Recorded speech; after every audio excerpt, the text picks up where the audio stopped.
रामायण काल के वह 12 पात्र जो महाभारत काल में भी मौजूद थे। भगवान राम त्रेता युग में थे और भगवान श्री कृष्ण द्वापर युग में। हालांकि दोनों ही देवता भगवान विष्णु के अवतार माने जाते हैं, लेकिन दोनों का जन्म अलग अलग युगों में हुआ। इन दोनों के जीवन की विभिन्न घटनाओं से प्रेरित दो बेहद ही महत्वपूर्ण और पवित्र ग्रंथ हमारे धर्म में मौजूद हैं, रामायण और महाभारत। यकीनन दोनों ही ग्रंथों का जन्म अलग अलग युगों में हुआ। ऐसे में यह बात असंभव प्रतीत होती है कि कोई भी एक इंसान इन दोनों ही ग्रंथों के दर्शन कर पाया हो, या फिर यूं कहें कि इन दोनों के अस्तित्व में होने का साक्षी रहा हो। लेकिन आज हम आपको इस वीडियो में ऐसे 12 महापुरुषों के बारे में बताएंगे जो रामायण काल के भी साक्षी रहे और महाभारत काल को भी उन्होंने देखा था। तो आप सभी से निवेदन है कि वीडियो में अंत बने रहें और कमेंट में जय श्री राम या जय श्री कृष्णा अवश्य लिखें। एक जामवंत की उम्र परशुराम और हनुमान से भी लंबी है, क्योंकि उनका जन्म सतयुग में राजा बलि के काल में हुआ था। परशुराम से बड़े हैं जामवंत और जामवंत से बड़े हैं राजा बलि। कहा जाता है कि जामवंत सतयुग और त्रेतायुग में भी थे और द्वापर में भी उनके होने का वर्णन मिलता है। जामवंत जी को अग्निपुत्र कहा गया है। जामवंत की माता एक गंधर्व कन्या थी। सृष्टि के आदि में प्रथम कल्प के सतयुग में जामवंत जी उत्पन्न हुए थे। जामवंत ने अपने सामने ही वामन अवतार को देखा था। रामायण में जामवंत राम की वानर सेना का हिस्सा है। उन्होंने हनुमान को अपनी ताकत और शक्ति का एहसास कराया था, जिसे हनुमान श्राप के कारण भूल गए थे। वहीं महाभारत में वह भगवान कृष्ण के ससुर हैं। कहते हैं कि जामवंत और कृष्ण के बीच 3 से 4 सप्ताह तक लड़ाई चल रही थी। जब जामवंत थक गए तो उन्हें कृष्ण के असली रूप का पता चला। उन्होंने कृष्ण और उनकी बेटी जावती को रत्न दिया, जो भगवान कृष्ण की पत्नियों में से एक है।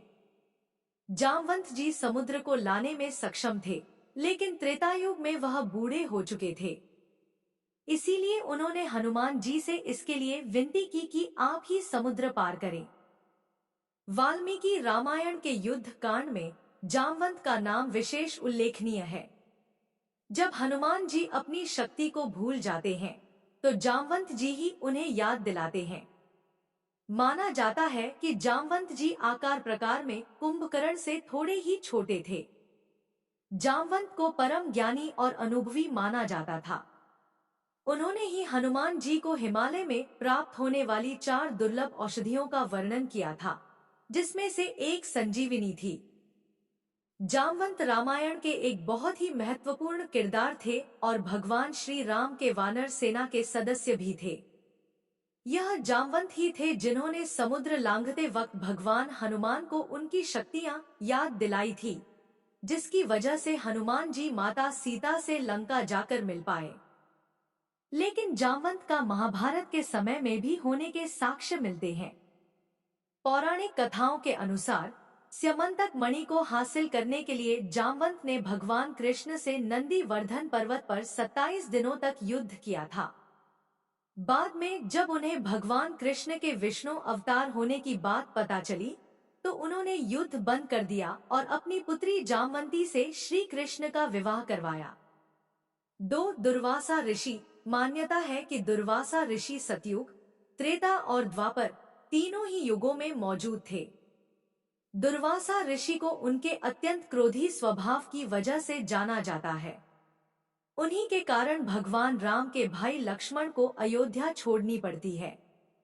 वहीं महाभारत में उन्हें ऋषि के रूप में वर्णित किया गया है, जो किसी के प्रसन्न होने पर आसानी से वरदान दे देते हैं। कुंती को उन्होंने अथर्ववेद मंत्र सिखाया था, जिससे 3 पांडव हुए। मान्यता है कि उन्होंने ही शकुंतला को श्राप दिया था कि उसका प्रेमी उसे भूल जाएगा। खैर, रामायण के वक्त भी ऋषि दुर्वासा का जिक्र मिलता है जब भगवान राम और यमराज किसी विषय पर चिंतन कर रहे होते हैं। यमराज भगवान राम के सामने यह शर्त रखते हैं कि जो भी इस चिंतन में व्यवधान डालेगा उसकी मृत्यु हो जाएगी। इस वजह से भगवान राम अपने छोटे भाई लक्ष्मण को द्वार की रक्षा करने को भेजते हैं, ताकि कोई भी अंदर ना आ सके। लेकिन इस चिंतन और विमर्श के बीच दखल तब पड़ जाता है जब लक्ष्मण को ऋषि दुर्वासा क्रोधित होकर यह कह बैठते हैं कि अगर अभी इसी वक्त भगवान राम ऋषि दुर्वासा से नहीं मिले तो वे समस्त अयोध्या नगरी को श्राप दे देंगे। बाद में ऋषि दुर्वासा के श्राप के भय से लक्ष्मण को उस चिंतन और विमर्श के बीच दखल डालना पड़ा था। ऋषि दुर्वासा का जिक्र महाभारत में भी मिलता है। राजा कुंती भोज ने कुंती नामक एक कन्या को गोद लिया था। एक बार ऋषि दुर्वासा राजा कुंती भोज के यहाँ पधारे थे। कुंती को ऋषि दुर्वासा के शीघ्र क्रोधित होने के स्वभाव का भान था, इसलिए उन्होंने ऋषि दुर्वासा के आवभगत में कोई कमी नहीं रखी। इस आवभगत से ऋषि दुर्वासा कुंती पर बेहद प्रसन्न होते हैं और जाते जाते कुंती को अथर्ववेद का वह मंत्र बताते हैं जिससे कोई भी स्त्री अपने इष्ट का ध्यान कर संतान प्राप्त कर सकती है। कुंती ने ऋषि दुर्वासा के बताए मंत्र की शक्ति को देखने के लिए विवाह से पूर्व ही भगवान सूर्य का ध्यान किया था, जिस वजह से कर्ण का जन्म हुआ था। 3. नारद मुनि दोनों महाकाव्यों में अपने गपशप के कारण जाने जाते हैं। रामायण में उन्होंने वाल्मीकि को रामायण लिखने के लिए प्रोत्साहित किया, वहीं महाभारत में वह उन ऋषियों में से एक थे जिन्होंने हस्तिनापुर में कृष्ण की शांति वार्ता में भाग लिया। नारद मुनि का भी महाभारत और रामायण दोनों ही ग्रंथों में अलग अलग जगहों पर जिक्र मिलता है। रामायण काल में यह नारद मुनि ही थे जिन्होंने ऋषि वाल्मीकि को रामायण लिखने का सुझाव दिया था। महाभारत काल में नारद मुनि का जिक्र उस समय आता है जब भगवान कृष्ण कौरवों के पास पांडवों का शांति समझौता लेकर गए थे, जिसमें पांडवों ने कौरवों से बस 5 गांव मांगे थे। 4. परशुराम। रामायण में परशुराम का उल्लेख राम, सीता, स्वन में मिलता है। वहीं महाभारत में भीष्म पितामह, द्रोणाचार्य और कर्ण के गुरु परशुराम ही थे।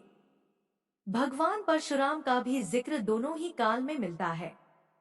रामायण में भगवान परशुराम भगवान राम पर तब क्रोधित हो जाते हैं जब माता सीता के स्वयंवर के दौरान प्रभु श्री राम भगवान शंकर का धनुष उठाकर तोड़ देते हैं। आपको बता दें कि भगवान शंकर परशुराम के गुरु थे।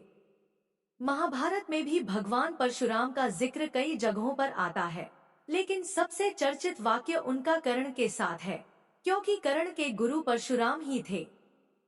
चूंकि परशुराम सिर्फ ब्राह्मणों को ही शिक्षा देते थे, ऐसे में छलक भगवान परशुराम से विद्या प्राप्त करने की वजह से कर्ण को भगवान परशुराम का क्रोध भी झेलना पड़ा था। परशुराम विष्णु के 6ठे अवतार हैं। इनके पिता का नाम जमद और माता का नाम रेणुका था। रामायण में परशुराम का उल्लेख तब मिलता है जब भगवान श्री राम सीता स्वयंवर के मौके पर शिव का धनुष तोड़ देते हैं। तब परशुराम यह देखने के लिए सभा में आते हैं कि आखिर यह धनुष किसने तोड़ा। महाभारत में परशुराम का उल्लेख पहली बार तब मिलता है जब वे भीष्म पितामह के गुरु बने थे और एक प्रसंग के अनुसार उनका भीष्म के साथ युद्ध भी हुआ था। दूसरा, जब वे भगवान श्री कृष्ण को सुदर्शन प्रदान करते हैं, और तीसरा, जब वे कर्ण को ब्रह्मास्त्र की शिक्षा देते हैं। 5. भगवान हनुमान।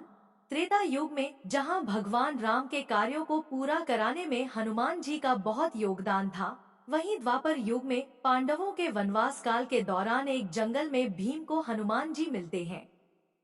जंगल में राह चलते भीम का पैर हनुमान जी की पूंछ पर पड़ जाता है। भीम उनसे पूंछ हटाने को कहते हैं, तो हनुमान जी ने कहा कि तू तो शक्तिशाली है, तू ही मेरी पूंछ हटा दे। लेकिन भीम अपनी पूरी शक्ति लगाने के बाद भी पूंछ नहीं हटा पाए। भीम समझ जाते हैं कि यह वानर स्वयं हनुमान जी है। भगवान हनुमान तो रामायण के महत्वपूर्ण पात्रों में से एक थे। श्री राम के परम भक्त के तौर पर वे पूरे जीवन भगवान राम की सेवा करते रहे। वहीं महाभारत में भी भगवान हनुमान का कई जगहों पर जिक्र मिलता है। खास करके एक किस्सा तो बहुत ही चर्चित है, जब भीम और अर्जुन को अपनी शक्तियों का घमंड हो गया था। तब हनुमान जी ने ही उन दोनों का घमंड दूर किया था। भगवान श्री कृष्ण के आदेश पर वे महाभारत युद्ध के दौरान सूक्ष्म रूप से अर्जुन के रथ पर भी विराजमान रहे थे। भगवान राम और रावण युद्ध में श्री राम जी ने विजयश्री प्राप्त की थी। उनका प्रताप तो चारों युगों में है। वे त्रेता युग में श्री राम के समय भी थे और द्वापर में श्री कृष्ण के समय भी थे। बहुत कम लोग जानते होंगे कि महाभारत के युद्ध में श्री हनुमान जी के कारण ही पांडवों को विजय मिली थी। अर्जुन और श्री कृष्ण को उन्होंने उनकी रक्षा का वचन दिया था, तभी तो वे उनके रथ के ध्वज पर विराजमान हो गए थे। इससे पहले वे भीम के अभिमान को चूर चूर कर देते हैं। जब एक जंगल में भीम उनसे अपनी पूंछ हटाने को कहते हैं, तो हनुमान जी कहते हैं, तू तो शक्तिशाली है, तू ही मेरी पूंछ हटा दे। लेकिन भीम अपनी सारी शक्ति लगाकर भी जब वह पूंछ नहीं हटा पाता है, तो वे समझ जाते हैं कि यह कोई साधारण वानर नहीं, स्वयं हनुमान जी है। 6 विभीषण। रामायण में विभीषण रावण के छोटा भाई है और भगवान राम के सच्चे भक्त थे, इसलिए उन्होंने अपने भाई के खिलाफ भगवान राम की मदद की। वहीं महाभारत में उल्लेख है कि विभीषण ने युधिष्ठिर के राजसूय यज्ञ में रत्न भेजे थे। रामायण काल में विभीषण का जिक्र तो मिलता ही मिलता है।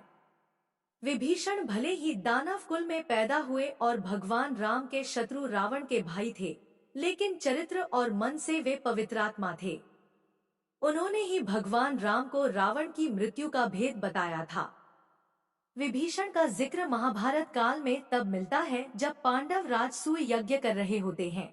इस राजसूय यज्ञ में पांडव विभीषण को भी आमंत्रित करते हैं और विभीषण इस यज्ञ का हिस्सा भी बनते हैं, जिसमें वे पांडवों को काफी धन और हीरे जवाहरात दान में देते हैं। 7 मायासुर। मायासुर के बारे में शायद आप में से ज्यादातर लोगों को जानकारी ना हो। रामायण काल में रावण की पत्नी मंदोदरी के पिता मायासुर थे। वहीं महाभारत में पांडवों के भवन का निर्माण मायासुर ने ही किया था। ऐसे में आपको बता दें कि मायासुर रावण के ससुर थे और मंदोदरी के पिता थे।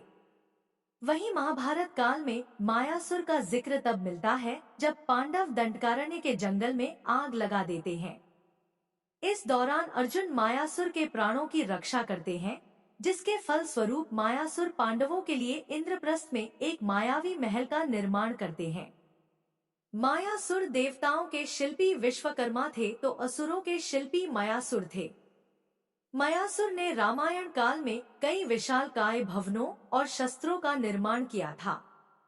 रामायण के उत्तरकांड के अनुसार मायासुर कश्यप ऋषि और उनकी पत्नी दिति का पुत्र था। यह ज्योतिष, वास्तु और शिल्प के प्रकांड विद्वान थे। इसका मतलब मायासुर सतयुग में भी था। इन्होंने ही महाभारत में युधिष्ठिर के लिए सभा भवन का निर्माण किया, जो मां सभा के नाम से प्रसिद्ध हुआ। इसी सभा के वैभव को देखकर दुर्योधन पांडवों से ईर्ष्या करने लगा था। मायासुर ने द्वारका नगरी के निर्माण में भी अहम भूमिका निभाई थी। माया ने सोने, चांदी और लोहे के 3 शहर, जिसे त्रिपुरा कहा जाता है, का निर्माण किया था। त्रिपुरा को बाद में स्वयं भगवान शिव ने ध्वस्त कर दिया था। 8 वायु देवता। वायुदेव, जिन्हें वायु के देवता के रूप में भी जाना जाता है, हनुमान और भीम दोनों के पिता है।